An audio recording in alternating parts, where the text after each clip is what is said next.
Hi, and welcome to Way Back Wednesday. Sometimes the most interesting items are found when it is least expected. That is exactly what happened when two letters, written by a Civil War soldier, were found in an abandoned farmhouse near Decatur, Michigan. Thankfully, the person that found them realized the historical value of the letters and donated them for preservation. The letters were written by James Henry Hammond, born on April 1st, 1847 in Greene County, New York. In 1864, at the age of 16, James enlisted in the Union Army and was assigned to Company M, 15th New York Heavy Artillery, which joined Grant's campaign.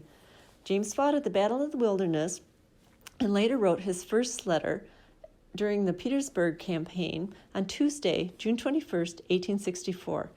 Dear Mother and Brothers, he wrote, we are within 1 mile of Petersburg City on the southeast side and could see the church steeples. He went on to write, our pickets cannot advance any further than that, the enemy about 8 rods in front of our works. The pickets keep firing away at each other. All the time we are in plain sight of the Rebs. So if we get up in sight, the first thing we know, we hear a bullet whizzing by. There have been quite a good many picked off by the sharpshooters. James was wounded during the capture of Weldon Railroad on August 18, 1864, by a Minié ball that passed through his right side. He was sent to the hospital in Washington, where the surgeon remarked that he would have died if the ball had gone 1/16 of an inch further. After leaving the hospital, he returned to his regiment, and on April 7, 1865, wrote in the second letter, well, I suppose you have heard of the great victories our armies have had in the last week. The latest news we have heard is that Lee has surrendered, but I don't know if it is official. Years later in his obituary, it was stated that this was at Appomattox, where they were guarding the arms surrendered by Lee's army. James was honorably discharged on August 22, 1865. How did these letters end up in Decatur?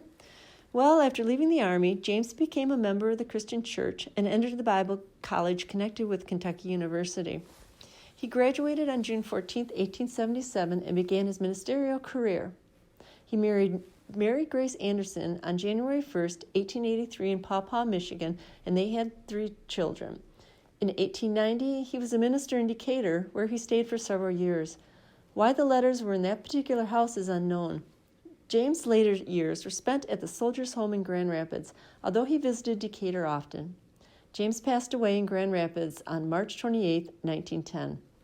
These letters can be found in the local history collection of the Van Buren District Library, Decatur, Michigan. Thank you for joining us for our Way Back Wednesday, your moment of when. My name is Amy Druskovich. I am the local history librarian at the Van Buren District Library in Decatur. Thank you.